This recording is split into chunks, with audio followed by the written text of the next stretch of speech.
This is mine, Caitlin Prilliman's timeline of bilingual education. In 1839, Ohio passed a law that allows for both German and English to be used in schools based on student need.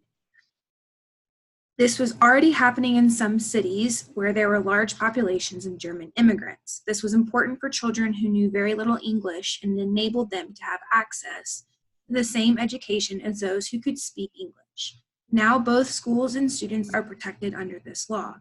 At this time, there were many influential Germans living in Ohio, and they did not want to replace English. In fact, many of them learned English rather quickly.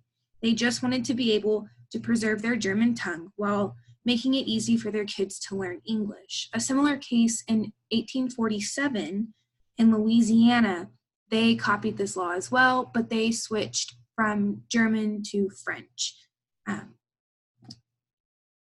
In 1855, California legislation passed a law that schools are only allowed to teach in English.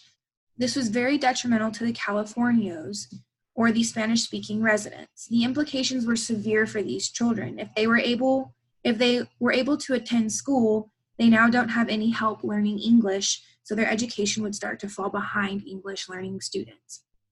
This is very important because later on they ended up losing a lot of their land that they had, and this was very detrimental to them. In 1912, New Mexico became a state, and the Constitution passed a language discrimination, prevented language discrimination, as well as training for Spanish-speaking teachers. At this time, Spanish was the most common language spoken in the state. This constitutional protection would be very beneficial to those students, and they would be able to understand what was being taught to them.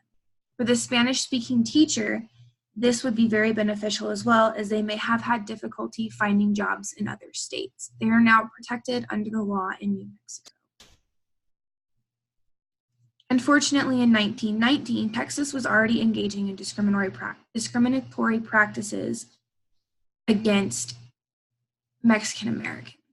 They were segregating them into schools where they were lower income, there was not as much funding for them, and it was an overall bad situation to begin with. But in 1919, they passed legislation illegalizing teaching in any language besides English.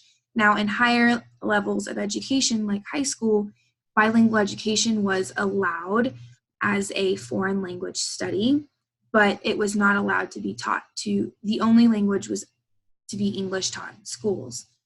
The implications of this law on bilingual students would be astronomical. In their eyes, if they are being segregated, they may wonder what the point of an education would be and decide to drop out, lessening their chances of being successful in the future. In 1923, a case called Meyer versus Nebraska occurred. This was a teacher who was reading the Bible in German to a student, and he was found and he was criminalized.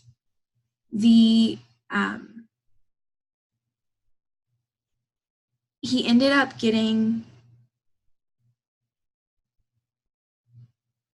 his conviction ended up getting reversed later on, and the new ruling stated that it was the right of all Americans, those who spoke languages including those who spoke languages other than English, to be protected under the Constitution.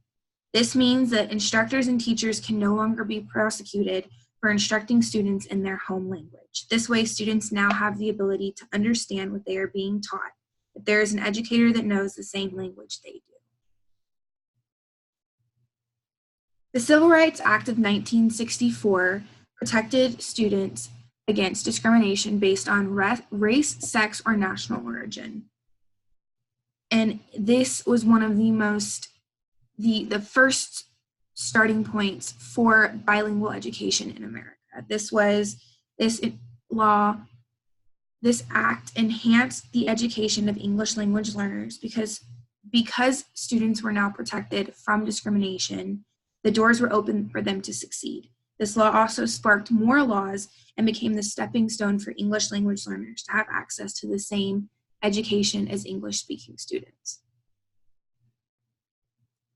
A law that followed that was also very integral in bilingual education was the Bilingual Act of 1968. This act established that federal policy for bilingual education and now the federal government would be providing funding for bilingual programs. The implications of this act are far-reaching. Now students with limited means, aka lower income families, have access to programs designed to help them succeed. It unfortunately did not require schools to offer education in a language besides English, but it was a start for future laws. Students who are in lower income families tend to not have access to good education, and now it is a federal law that schools are required to provide bilingual education. So, a big deal.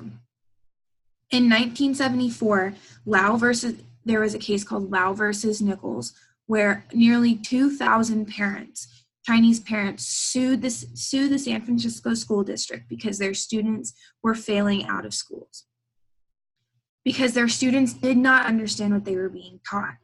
Because the schools didn't offer any form of bilingual education. The Supreme Court ruled in the family's favor after lower courts ruled in the San Francisco School Board's favor. The ruling did not mandate bilingual education, but it was now up to the Board of Education in San Francisco to provide bilingual education. The implications for ELL students living in San Francisco are important. The school districts came up with a bilingual education program and are thus not subject to Proposition 227 because their program was supported and approved by the federal government. Now bilingual students have access in San Francisco and eventually the rest of the US to have access to a bilingual program to enable them to succeed in school, to be able to understand what they're being taught, because it is not fair for them to, while they have the same access to the materials, they don't know how to read it.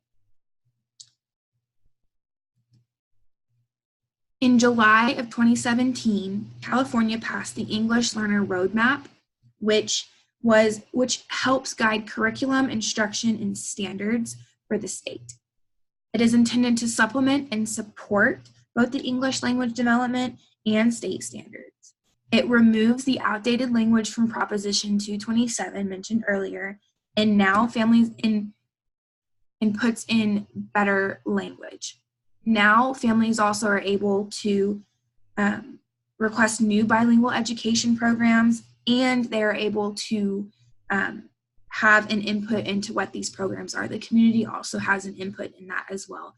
And when parents and the community rally around their students and have an impact in their education, students are more likely to succeed in school because they have the support at home and at school and in their community.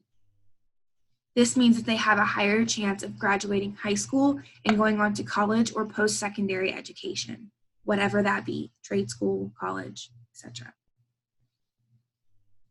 Finally, the last act and event that I put on this timeline was in November of 2017. Massachusetts schools, a law was passed in Massachusetts allowing schools to teach not only in immersion, but whatever is best for the student. Based on what their needs are, and not every student succeeds in a bilingual immersion classroom. They may need another type of bilingual education, and immersion may not be suitable for them. For most students, it is suitable, but for those few that it's not suitable for, schools in Massachusetts now have the ability to tailor a bilingual education program for that student.